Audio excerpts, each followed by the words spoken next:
मेरे पति जी सुबह सुबह आंख मलते हुए उठे और बच्चे को उठा के स्कूल भेजने के लिए तैयार हो गए। मैं तो बोली भी नहीं कि आप उठो, लेकिन है ना वो जानते हैं कि मेरी बीवी थोड़ी आलसी है, सुबह सुबह नहीं उठ पाती है।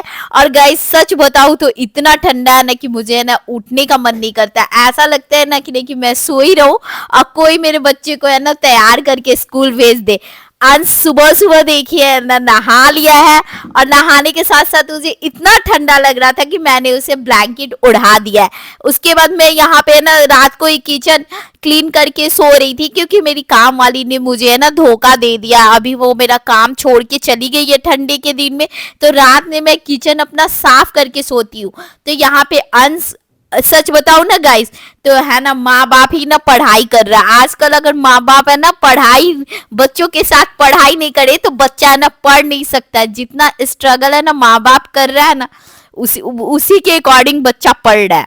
जिसका यहाँ पे क्या हुआ कि अंश का फरमाइश था कि मम्मा मुझे फिंगर फ्राइज बना के दो, तो मैं सुबह सुबह उठ के ना फिंगर फ्राइज बना रही हूँ। और सच बताऊं ना तो गाइस मुझे ना बनाने का एकदम इच्छा नहीं करता है, लेकिन एक माँ होने के कारण मुझे बनाना पड़ता है, क्योंकि मैं ये भी सोचती हूँ कि मैं नहीं बनाऊंगी तो मेरा बच्चा भूखे रह जाएगा। और अंश को है ना बड़ी बड़ी पूरी नहीं पसंद है, उसे छोटी छोटी पूरी पसंद है। तो मैं ना ग्लास से कट कर करके पूरी बनाती हूँ। इतना मशक्कत करने के बाद अगर बेटा अगर टिफिन फिनिश करके नहीं आता है तो कितना बुरा लगता है। और इसके डैडू सुबह सुबह उनको समझ में भी नहीं आया, रेड पैंट के नीचे रेड टी शर्ट पहन लिए, बिल्कुल लाल बंदर जैसे सॉरी, अगर वो वीडियो देख रहे होगे तो पक्का मुझे आके बोलेगी कि तुमने मुझे वीडियो में बोला क्या था, लाल बंदर? मैं तुम्हें लाल बंदर दिखता हूँ? इतना मेरा बेइज्जती। तो यहाँ पे अंश अंश का रूटीन भी बेचारे है ना रखते हैं।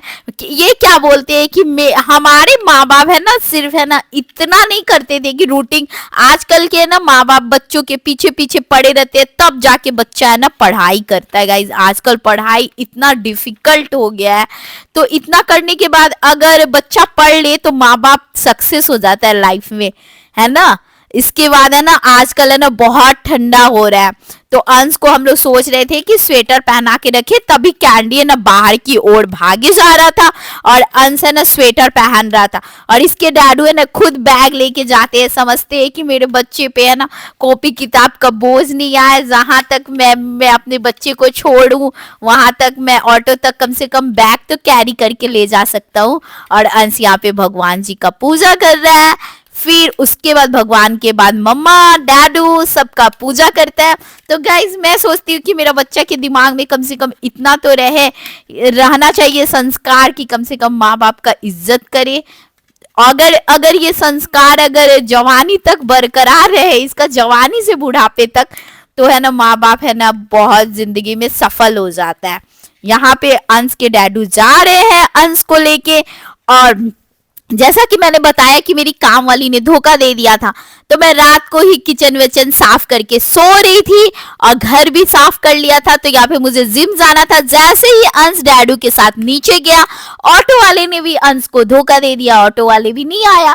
तो अंश के डैडू तब तक अंश को स्कूल छोड़ने गए। यहाँ से अंश को स्कूल जाने में आधा घंटा लगता है, बाइक से अगर छोड़ने जाते हैं ना इसके डैडू तो आधा घंटा लग जाता है।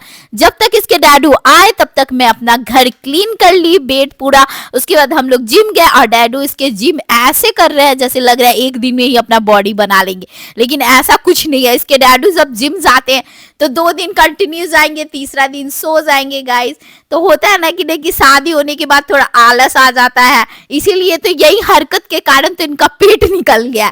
जब भी बोलती हूँ कि जिम कंटिन्यू करो, पूरा जिम में पैसा भर के आज जिम नहीं जाते हैं, मतलब 10-10 हजार रुपया ऐसे ही जिम में बर्बाद कर देते हैं। और कैंडी डैडू को देख रहा है कि डैडू मेरा क्या चला रहे मशीन, वहां पे है ना वो क्या बना रहे थे, क्रश कर रहे थे, मेरे से हो नहीं रहा था। तो कैंडी अपना घर गिरा दिया है और इसके डैडू ऑफिस जाने के पहले चिड़िया उड़िया को खाना देकर जाते। उन्हें लगा कि उनकी बीवी आलसी है, देगी नहीं। और यहाँ पे हम लोग खाना खा